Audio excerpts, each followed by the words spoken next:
warahmatullahi wabarakatuh dan salam sejahtera. Nama saya Hasriani binti Lampri, nomor metrik 142127. Hari ini saya akan menjelaskan dan membincangkan dengan lebih lanjut berkaitan dengan tugasan yang telah diberikan dalam PGT 219, yaitu pengantar kaedah ilmu kemanusiaan. Kami telah ditugaskan untuk membuat satu game based learning dan kumpulan kami telah memilih subjek geografi dan lebih tertumpu kepada tingkatan 2. Standard kandungan yang telah kami pilih dalam geografi tingkatan 2 ialah cuaca dan iklim di Malaysia, di mana standard pembelajaran yang telah dinyatakan dalam DSKP adalah DSKP iaitu Document Standard Kurikulum Pentaksiran, di mana standard pembelajaran yang telah dinyatakan yang pertama adalah mengenal pasti jenis dan ciri iklim di Malaysia, menjelaskan ciri iklim khatulistiwa di Malaysia, menghuraikan pengaruh dan iklim terhadap kegiatan manusia di Malaysia, menilai kesan kegiatan manusia terhadap cuaca dan iklim di Malaysia, dan yang kelima adalah merumuskan perubahan cuaca dan iklim di Malaysia. Oleh yang demikian, kumpulan kami telah membincangkan dan telah membuat game based learning, yaitu permainan Juta Geo bagi geografi tingkatan 2. Berikut merupakan papan permainan bagi permainan Juta Geo geografi tingkatan 2 dan berikut juga merupakan medium yang akan digunakan bersama dengan papan permainan ini, dan syarat yang telah ditetapkan telah ditunjukkan di belakang papan permainan ini.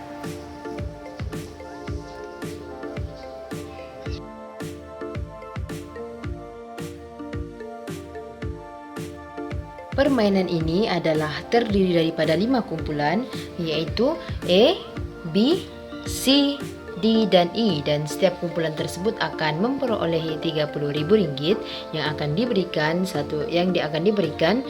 dari RM1.000, RM500, RM5.000, RM100, RM10 dan RM50. Dan setelah melalui setiap pusingan, setiap kumpulan akan diberikan sebanyak RM500 sebagai tambahan duit. Pergerakan dari satu tempat ke tempat yang lain akan ditentukan daripada dadu yang diberikan. Seterusnya, setiap kumpulan boleh membeli setiap standard pembelajaran tingkatan 2 dengan bayaran yang telah ditetapkan. Standard pembelajaran ini adalah ditetapkan oleh DSKP dan iaitu dari 1.0 hingga 5.2.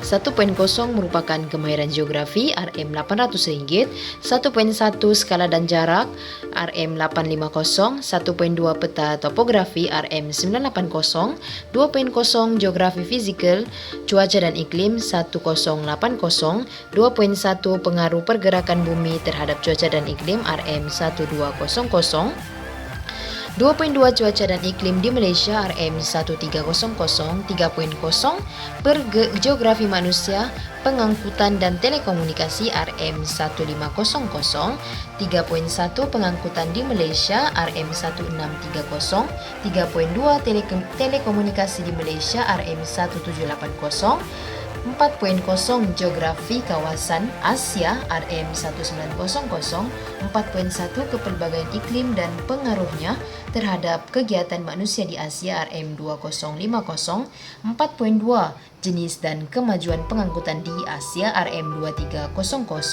5.0 isu dan pengurusan alam sekitar RM2500, 5.1 pemanasan global RM2650 dan 5.2 teknologi hijau RM2800. Berikut merupakan standard pembelajaran bagi geografi tingkatan 2 yang telah ditetapkan oleh DSKP. Dengan membeli standard pembelajaran ini, pelajar dan guru, iaitu kumpulan pelajar tersebut dan guru, boleh mengemukakan soalan kepada kumpulan yang terpilih. Jika kumpulan yang disoal tidak dapat menjawab soalan yang diberikan, mereka akan dikenakan denda pembayaran bagi separuh jumlah standard pembelajaran yang terpilih. Sebagai contoh, kumpulan E telah membeli 1.1 iaitu skala dan jarak RM250 dan kumpulan B telah duduk di tempat ini, telah terkena di tempat ini dan tidak dapat menjawab soalan yang telah diberikan oleh kumpulan E. Oleh yang demikian, kumpulan B kena membayar Rm425 sebagai bayaran kerana tidak dapat menjawab soalan yang telah dikemukakan. Seterusnya, kumpulan yang terkena dengan tanda soal, mereka hendaklah menjawab soalan yang telah ditetapkan dalam soalan berikut. Soalan ini telah dibina oleh guru yang lebih tertumpu kepada standard pembelajaran yang telah dinyatakan, iaitu cuaca dan iklim di Malaysia, yang berdasarkan kepada 5 objektif pembelajaran. Dan di sini merupakan soalan yang akan diberikan daripada guru kepada pelajar. Okey, seterusnya, jika mereka tidak dapat menjawab soalan yang telah dinyatakan dalam kertas tersebut, mereka akan dikenakan bayaran yang ditetapkan oleh guru. Namun, jika mereka dapat menjawab dengan betul, mereka juga akan diberikan ganjaran duit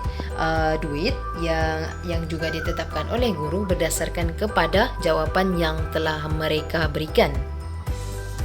Seterusnya, jika kumpulan terkena dengan tanda QR code, mereka hendaklah menjawab soalan yang diberikan berdasarkan kepada QR code yang akan diimbas oleh telefon guru. Berikut merupakan soalan berdasarkan kepada standard pembelajaran yang telah dibina oleh guru dan berdasarkan kepada medium QR code. Seterusnya, jika mereka tidak dapat menjawab soalan QR code tersebut, mereka akan dikenakan bayaran yang telah ditetapkan oleh guru. Namun, jika mereka dapat menjawab dengan betul, mereka akan diberikan ganjaran duit yang juga ditetapkan oleh guru. Di setiap penjuru papan permainan, guru telah meletakkan perkataan rehat yang bermaksud kumpulan hanya perlu rehat di tempat tersebut tanpa sebarang pertanyaan dan sebagainya. Permainan ini akan diadakan selama 5 hingga 7 pusingan mengikut kesesuaian masa, dan pemenang bagi permainan ini akan ditentukan oleh guru berdasarkan duit yang masih dimiliki dan jawapan yang diberikan bagi setiap soalan. Okey, seterusnya kita akan menunjukkan cara permainan bagi permainan Juta Jo ini, dan berikut merupakan tapak bagi standard pembelajaran yang boleh dibeli oleh setiap kumpulan. Kita akan mulakan dengan lemparan dadu 8 1, 2, 3, 4, 5, 6, 7, 8. Rehat bermakna setiap kumpulan itu tidak perlu buat apa-apa dan hanya perlu berehat di tapak tersebut. Seterusnya adalah 9 1, 2, 3, 4, 5, 6, 7, 8, 9. Dan jika kumpulan B ingin membeli tapak 2.1 RM1,200, mereka boleh lakukan demikian. Jika tidak, mereka juga boleh untuk tidak membeli. Seterusnya adalah 6 1, 2, 3, 4, 5, 6. Mereka boleh membeli ataupun tidak tapak tersebut, ikut daripada budi bicara mereka. Seterusnya adalah 4 1, 2, 3, 4 dan 6 1, 2, 3, 4, 5, 6. Okey, jika kumpulan C membeli tempat ini tadi, mereka kumpulan ini hendaklah menjawab soalan daripada kumpulan C. Namun jika kumpulan ini tidak dapat menjawab soalan tersebut, mereka hendaklah membayar RM540 kerana tidak dapat menjawab soalan tersebut. Okey, teruskan. 6 1, 2, 3 1, 2, 3, 4, 5, 6. Okey, bagi tapak QR code ini, mereka hendaklah menjawab soalan daripada ini, dan oleh yang demikian hendaklah menggunakan telefon guru. Okey, kita scan. Okey. Okey, soalan yang diberikan adalah apakah yang menyebabkan suhu di tanah tinggi Cameron lebih rendah? Okey, contohnya mereka menjawab disebabkan oleh ketinggian. Submit. Okey. Okey, itu. Selepas mereka submit, guru akan melihat soalan tersebut dan menunjukkan jika mereka dapat menjawab soalan tersebut ataupun tidak. Jika mereka dapat menjawab soalan tersebut dengan betul, mereka akan diberikan duit. Jika tidak, mereka perlu membayar bayaran kepada guru kerana tidak dapat menjawab soalan tersebut. Seterusnya 6, 1, 2, 3, 4, 5, 6. Berikut merupakan 3.0, terserah kepada kumpulan B jika mereka ingin membeli ataupun tidak. Seterusnya adalah 8, 1, 2, 3, 4, 5, 6, 7, 8. Scan QR code tadi adalah seperti yang sedemikian. Okey, kita akan lihat sekali lagi QR code tersebut. Okey, memandangkan kumpulan C telah duduk di tempat scan QR code, jadi kita akan menggunakan telefon guru untuk mengimpas QR code tersebut. Okey, dapat. Okey, soalan tersebut berikut merupakan kesan kegiatan manusia terhadap cuaca dan iklim kecuali sebagai contoh saya menjawab udara panas. Okey, submit. Okey, telah submit soalan dan guru akan melihat sama ada jawapan yang telah diberikan oleh kumpulan C betul ataupun tidak. Jika betul, mereka akan diberikan ganjaran. Jika tidak, mereka hendaklah membayar bayaran yang telah ditetapkan oleh guru.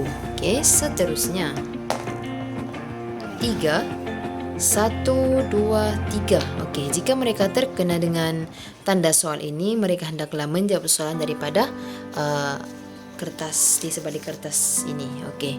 Apakah faktor yang menyebabkan perubahan iklim dan cuaca? Jawapan anda hendaklah rasional dan disokong dengan contoh kejadian yang pernah berlaku di Malaysia. Oleh yang demikian, kumpulan D hendaklah menjawab soalan yang telah ditetapkan oleh tanda soal tersebut. Jika mereka tidak dapat menjawab soalan tersebut, mereka hendaklah membuat bayaran berdasarkan kepada amount yang telah ditetapkan oleh guru. Jika tidak, jika mereka dapat menjawab jawapan yang betul, mereka akan dapat ganjaran berbentuk wang ringgit yang seperti ini kerana telah menjawab soalan tersebut. Okey, seterusnya 9, 1, 2, 3, 4, 5, 6, 7, 8, 9. Okey, teruskan lagi 8, 1, 2, 3, 4, 5, 6, 7, 8. Okey, semua berkumpul di sini. Okey, teruskan lagi 7, 1, 2, 3, 4, 5, 6, 7. Okey, kumpulan N hendaklah membuat jawapan daripada soalan ini. Soalannya, apakah fenomena El Nino dan La Nina dan jelaskan perubahan cuaca dan iklim tersebut di Malaysia. Oleh yang demikian, kumpulan A hendaklah menjawab soalan tersebut. Jika tidak, mereka akan dikenakan bayaran yang telah ditetapkan oleh guru. Okey, seterusnya adalah 9, 1, 2, 3, 4, 5, 6, 7, 8, 9. Okey, dengan andaian kumpulan B telah membeli tapak 4.1 dan diteruskan pula, dan mereka telah membeli tapak tersebut dan teruskan pula 5, 1, 2, 3, 4, 5. Okey, mereka hendaklah menjawab soalan daripada sini. Apakah pengaruh cuaca dan iklim terhadap kegiatan manusia di Malaysia dan jelaskan. Okey, soalan ini hendaklah dijawab oleh kumpulan C bagi mengelakkan mereka membayar amount yang telah ditetapkan oleh guru akibat tidak dapat menjawab soalan tersebut. Okey, seterusnya adalah 5, 1, 2, 3, 4, 5. Okey, dengan andaian kumpulan D telah membeli tapak tersebut standard pembelajaran telekomunikasi di Malaysia. Okey, seterusnya 6, 1, 2, 3, 4, 5, 6. Okey, kumpulan ini hendaklah menjawab soalan yang telah ditetapkan. Hujan asid ialah hujan yang mengandungi nilai pH kurang daripada 5 yang mengandungi gas sulfur dioksida dan nitrogen oksida yang terlepas di udara bercampur dengan air hujan untuk membentuk asid sulfurik dan asid nitrik. berikan kesan yang terjadi akibat fenomena hujan asid ini di Malaysia. Oleh yang demikian, kumpulan ini hendaklah menjawab soalan tersebut. Jika tidak, mereka akan dikenakan bayaran yang akan ditetapkan oleh guru. Seterusnya adalah 8. 1, 2, 3, 4, 5, 6, 7, 8. Okay, dengan andaian kumpulan A membeli 5.0 iaitu isu dan pengurusan alam sekitar. Seterusnya adalah 6.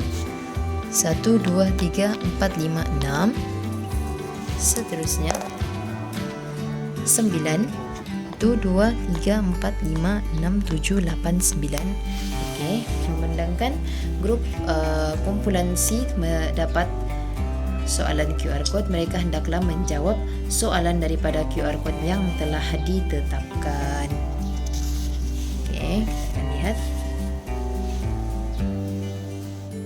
Okey. QR. Apa soalannya? Okey. Apakah yang akan terjadi jika kejadian letusan gunung berapi, pembakaran terbuka dan pembakaran hutan berlaku? Okey, sebagai contoh saya menjawab Pulau Haba. Okey, submit. Ini menunjukkan guru akan memberikan jawapan tersebut, adakah mereka menjawab jawapan yang betul ataupun salah. Jika betul, mereka akan dibayar dengan ganjaran duit ini, dan jika tidak, mereka terpaksa membayar kepada guru. Okey, seterusnya adalah 8. 1, 2, 3, 4, 5, 6, 7, 8. Mereka juga perlu scan QR code tersebut. Dan seterusnya 3. 1, 2, 3. Memandangkan kumpulan A tadi telah membeli 4.1 kepelbagaian iklim, dan kepelbagaian iklim dan pengaruhnya terhadap kegiatan manusia di Asia RM 2050. Mereka hendaklah menjawab soalan C, soalan yang telah ditetapkan oleh kumpulan A. Okey, sekiranya mereka tidak dapat menjawab soalan tersebut, mereka hendaklah membayar RM 1,025 kepada kumpulan A kerana tidak dapat membayar soalan tersebut. Okey, seterusnya 9. 1, 2, 3, 4, 5, 6, 7, 8, 9. Okey, 9. Okey, 5. 1, 2, 3, 4, 5. Sekiranya mereka telah melalui sekali lagi pusingan ini, mereka akan dibayar RM 500 ringgit sebagai ganjaran kerana telah melalui tapak permulaan ini. Begitulah permainan ini, dan akan diteruskan selama 5 hingga 7 pusingan berdasarkan kepada kesesuaian masa. Begitulah tadi cara permainan bagi permainan Juta Geo Geografi tingkatan 2, iaitu game based learning yang telah dibuat oleh kumpulan kami. Apa yang dapat saya simpulkan di sini, permainan tersebut dapat memberi impak yang positif khususnya kepada pelajar. Sebagai contoh, kemahiran kognitif pelajar dapat ditingkatkan dari semasa ke semasa. Hal ini demikian kerana soalan yang telah dikemukakan daripada aspek QR code, daripada tanda soal tersebut, daripada guru maupun daripada pelajar, ia akan secara tidak langsung meningkatkan lagi pengetahuan mereka terhadap subtopik yang telah dibuat berdasarkan papan permainan tersebut. Seterusnya, kemahiran peneguhan juga telah diaplikasikan di dalam papan permainan tersebut. Sebagai contoh, ganjaran akan diberikan kepada kumpulan yang dapat menjawab soalan yang telah diberikan, manakala dendaan pula akan dibuat oleh pelajar kepada guru akibat tidak dapat menjawab soalan tersebut. Dan ganjaran dan dendaan ini adalah berbentuk wang yang telah digunakan dalam papan permainan tersebut. Pada itu juga, setiap pelajar dapat mengetahui apa yang sepatutnya mereka pelajari berada dalam tingkatan 2, kerana papan permainan tersebut dilingkari oleh standard pembelajaran yang telah ditetapkan oleh DSKP yang perlu dipelajari oleh pelajar dalam tingkatan 2. Sekian sahaja daripada kumpulan kami. Sekian wabillahi taufik wal hidayah. Wassalamualaikum warahmatullahi taala wabarakatuh.